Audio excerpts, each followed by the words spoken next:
ডালিম, আমি কি এখানে শাদি করবার লিগাইছি? হ্যাঁ, ফাজলামি করো, ফাজলামি করে জায়গা পাও না? এটা কি কাজী অফিস? কাজী অফিস বলে লয়ে বসে এখানে। তুমি তোমার ধর্ম বোনের কাছ থেকে আমার 1 কোটি টাকা উদ্ধার করে দিবা কি দিবা না সেটা কও আগে। না প্রিন্সেস, না, এইভাবে প্লিজ তুমি কথা বলবা না। আমি তো বলছি তোমার এইভাবে কথা বললে মানায় না।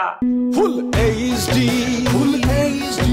আমি এই মর্মে ঘোষণা করে দিচ্ছি যে সর্দার লতিফ এবং বিলকিস বানুর একমাত্র পুত্র হায়দার ডালিম, তার ইতিপূর্বে অন্য কোথাও কোনো বিবাহ হয় নাই।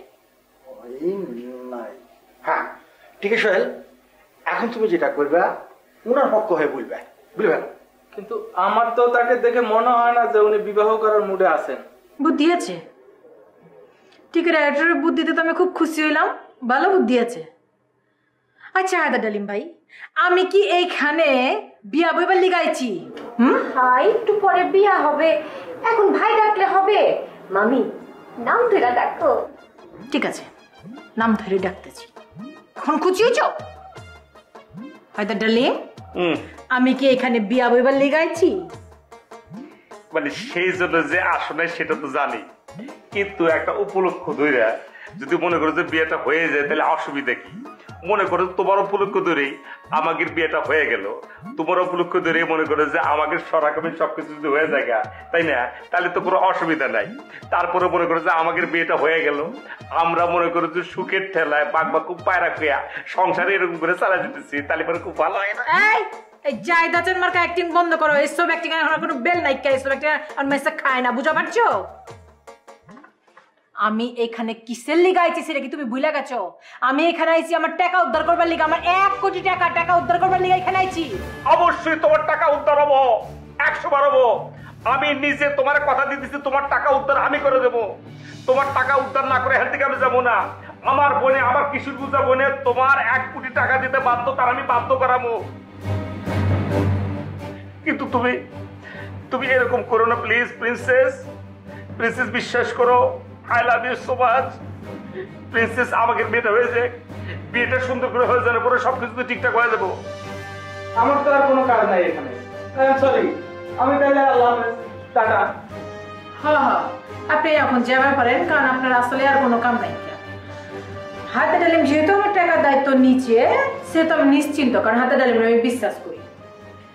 তাইলে জরুরি না বেগম জান, টাকাটা যখন দিয়ে দেওয়ার লাগে। আপা আমি গেলাম, আল্লাহ হাফেজ। বিয়ার আসরে বসে এইরকম কথা বলতে হয় না, খারাপ, খুব খারাপ। তুমি তখন বিয়ের কোণে, তোমার এখন বিয়া হইতেছে, এই যে লিটাসা আমি কাবিনের ব্যবস্থা করুন। কিন্তু ওনাকে দেখে তো বিয়ে করবে বলে মনে হচ্ছে না। রাজি না হয়ে তো এখন কোনো উপায় নাই। সে আমার মামার সাথে ভালোবাসা করছে, ভালোবাসা করে সে এখানে বিবাহ করতে আসছে। এখন যদি বিবাহ না করে উল্টাপাল্টা কথা বলে, তাহলে কিন্তু আমরা তাকে পুলিশে দিব। হ্যাঁ, এখানে কি সে এই ব্ল্যাকমেইল করতে আসছে নাকি? এইটা কোনো ব্ল্যাকমেইলের জায়গা হই না।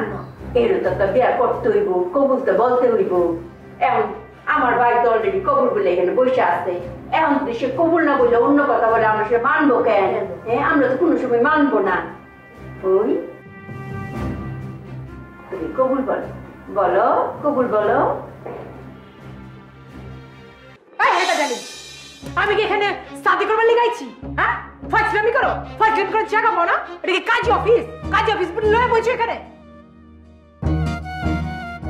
তুমি তোমার ধর্ম বোনের কাছ থেকে আমার 1 কোটি টাকা উদ্ধার করে দিবা কি দিবা না সেটা কও আগে। না প্রিন্সেস, না, এইভাবে প্লিজ তুমি কথা বলবা না। আমি তো বলছি তোমার এইভাবে কথা বললে মানায় না। তুমি একটা নরম কোমল তুলতুলা মেয়ে, তুমি একটা জলীয় বাষ্প, তুমি একটা কঠিন তরল মেয়ে, তুমি একটা বায়বীয় মেয়ে। তুমি এইভাবে কেন কথা বলবা? তুমি কথা বলবো খুবই সফট, খুবই সফটলি। তুমি যা বলবা খুব সফটলি বলবা প্রিন্সেস। হায়দার ডালিম, এই তো নরম কোমল সফটলি তুলতুলা, এইভাবে। তুমি তোমার ধর্ম বোনের কাছ থেকে আমার 1 কোটি টাকা উদ্ধার কইরা দিবা কি দিবা না? দেবো তো সোনা, আমি দেবো সোনা।